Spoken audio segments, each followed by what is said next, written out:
श्री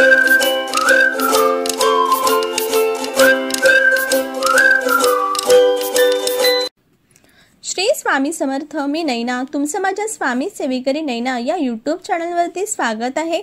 आज मी तुम्हाला मुलांच्या बुद्धीत आणि शिक्षण क्षेत्रात प्रगती होण्यासाठी प्रत्येक आईने कोणते तीर्थ मुलांना द्यावे आणि संकष्टी चतुर्थीला आपल्यावरचे संकट टळण्यासाठी केंद्रातून दिलेला प्रभावी उपाय आज मी तुम्हाला सांगणार आहे। जर तुम्ही माझ्या चॅनलवरती नवीन असाल तर चॅनलला सबस्क्राइब करायला विसरू नका आणि व्हिडिओ शेवटपर्यंत नक्की बघा। श्री स्वामी समर्थ। ह्या वर्षी म्हणजे ह्या महिन्यामध्ये संकष्टी चतुर्थी ही 28 फेब्रुवारीला आलेली आहे। या दिवशी आपल्याला काय करायचं आहे तर बघा, आपल्याला सकाळी लवकर उठून नित्यपूजा करायची आहे। आपल्याला नित्यकर्मे आटपून त्यानंतर आपल्याला व्रताचा संकल्प घ्यायचा आहे। देवघरात दिवा प्रज्वलित करायचा आहे, अगरबत्ती लावायची आहे।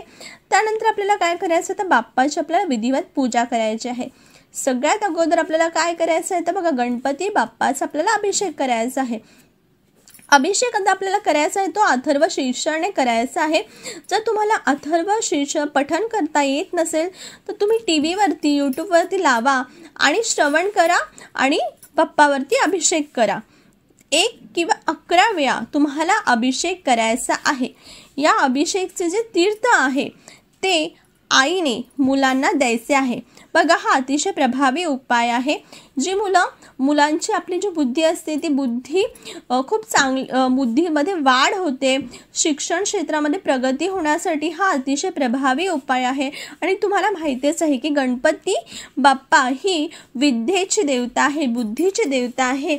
आणि अशा बाप्पाचं अभिषेक केलेलं तीर्थ आहे। या तीर्थामुळे सुद्धा मुलांच्या स्वभावामध्ये खूप फरक पडतो। या तीर्थामुळे जी मुलं खूप चिडचिड करतात, अजिबात अभ्यास करत नाही, लक्ष देत नाही, त्यांच्यासाठी हा अतिशय प्रभावी असा उपाय आहे। आता बघा, दुसरा उपाय असा आहे की बघा, संकट तर काय प्रत्येकाच्या आयुष्यामध्ये आहेत। बाप्पा विघ्नहर्ता आहे आणि तो काय करतो, सगळ्यांची संकट दूर करतो, म्हणूनच आपण त्याला विघ्नहर्ता असं म्हणतो। तर बघा, हा उपाय खूप जुना उपाय आहे आणि पण हा अतिशय प्रभावी उपाय आहे। तुम्हाला काय करायचं आहे तर बघा, तुम्हाला खोबऱ्याची एक छोटीशी वाटी घ्यायची आहे आणि काय करायचं आहे त्यात तुम्हाला एक कापराची वडी ठेवायची आहे। कापूर भीमसेनी असला तर अतिउत्तम। तुम्हाला काय करायचं आहे तर आपल्याला खोबऱ्याच्या वाटीमध्ये एक कापराचा तुकडा ठेवायचा आहे आणि तुम्हाला गणपती बाप्पाचा एक मंत्र म्हणायचा आहे। तो मंत्र असा आहे, ओम विघ्नेश्वराय नमः, ओम विघ्नेश्वराय नमः। या मंत्राचा तुम्हाला जप करायचा आहे। तो खोबऱ्यातला वाटीतला जो कापूर आहे तो जळेपर्यंत तुम्हाला हा मंत्र म्हणायचा आहे।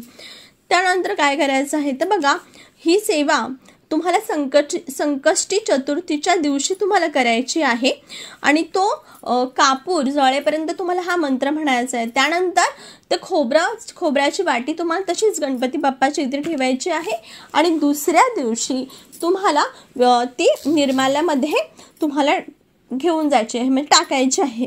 अशा प्रकारे तुम्हाला ही सेवा करायची आहे आणि ही सेवा तुम्हाला संकष्टी चतुर्थीच्या दिवशी करायची आहे। बघा, विघ्नहर्ता गणेशा तुमच्या आयुष्यातले सगळे विघ्न दूर करेल आणि हा जो उपाय आहे, ह्या उपायाचा लोकांना अतिशय छान असा अनुभव आलेला आहे। त्यानंतर तुम्हाला काय करायचं तर आरती करायची आहे बाप्पाची। बाप्पाला मोदक किंवा गोड खोबऱ्याचा तुम्हाला नैवेद्य दाखवायचा आहे। अशा प्रकारे तुम्हाला बाप्पाची मनोभावे पूजा करायची आहे। मनोभावे बाप्पाला आपल्या आयुष्यातले सगळे विघ्न दूर होण्यासाठी प्रार्थना करायची आहे। बघा, अतिशय सोपा उपाय आहे। या संकष्टी चतुर्थीला तुम्ही नक्की हा उपाय करा। बाप्पा तुमच्या आयुष्यामधले सगळे विघ्न नक्कीच दूर करेल। महाराज तुमच्या सगळ्या चांगल्या इच्छा पूर्ण करत।